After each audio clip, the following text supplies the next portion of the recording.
Well, we've made it to the hottest part of the summer here in central Iowa, and this week is extremely warm for us, at least in our cool season lawns here. So today I want to talk about some dry spots, what to watch for in the extreme heat, and let's get right to it. So first off, how are you going to tell what's a dry spot? Well, it's kind of hard right now in this type of sun here to tell where the dry spots are, but as the sun starts to move and you can look directly into the sun later in the day, you're going to see some spots on the lawn that turn a little darker color.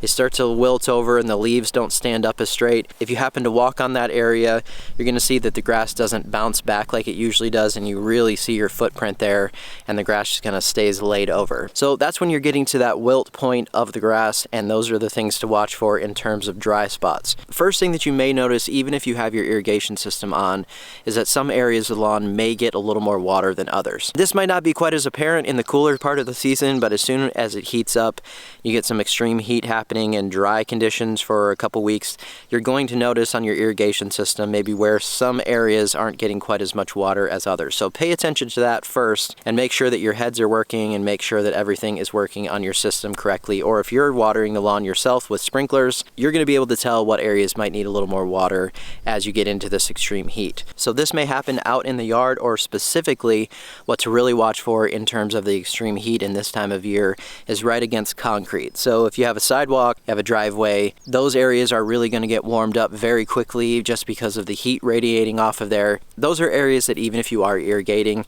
and you're doing that on the rest of the turf, you may need to look at those edges and water those a little more heavily with some hand watering. So that's what I would suggest during this time frame. It's not necessarily dumping a whole bunch of water on all of the rest of the yard that may be doing completely fine in the heat.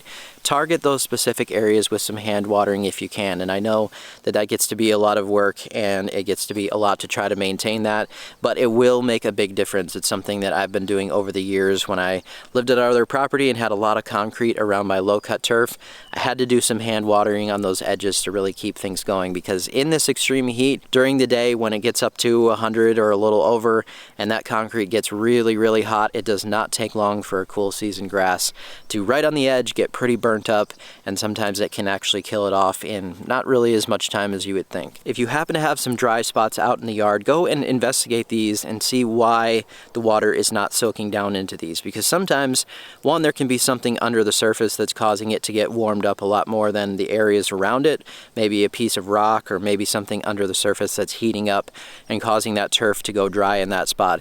The other thing is that sometimes, especially during this heat, I have experienced this many times before, where the top of the soil actually gets pretty crusty and it doesn't take in the water very well. I've had this happen on this yard in the last couple weeks, where even though I have my irrigation on, I'm finding some spots here and there. I take my soil probe, I try to go down into the soil there, and it's really hard, and it is not taking in the water like the areas around it. Quick way to fix this would be, if you have this in your house, maybe some baby shampoo or some Dawn soap, just a little couple ounces in there, mix that with some water in like a hose end sprayer. Spray that onto your spot, let it sit there for a second, and then spray some clean water onto it, and you're going to see that it should take that water back in and start to break that surface tension on the soil and let the water actually soak in. I like to use a product from Simple Lawn for this called Soil Loosener. It does very similar things to that. You just spray it on that spot and then spray some clean water on there, and it will soak down in there. For a whole large area like this, something that I use is called a wetting agent. A wetting agent is not only going to help with making sure that that water soaks down in and you don't have as many dry spots, but it's also going to evenly distribute that water into your root zone, so water soaks down in there evenly. Should help a lot with dry spots and just making sure that your irrigation is actually getting down into the roots where you want it to go. Pay attention to your humidity, pay attention to how dry the air is, because as it warms up, if it's very humid, it doesn't necessarily mean that you need to dump a whole lot more water on your yard. In fact, I would keep it slightly on the drier side if you could, especially when you look here at lows coming up for us in the upper 70s. That's going to mean that very humid conditions are happening overnight, and if you have this thing soaked, you're going to have some issues looking at some fungus things going on.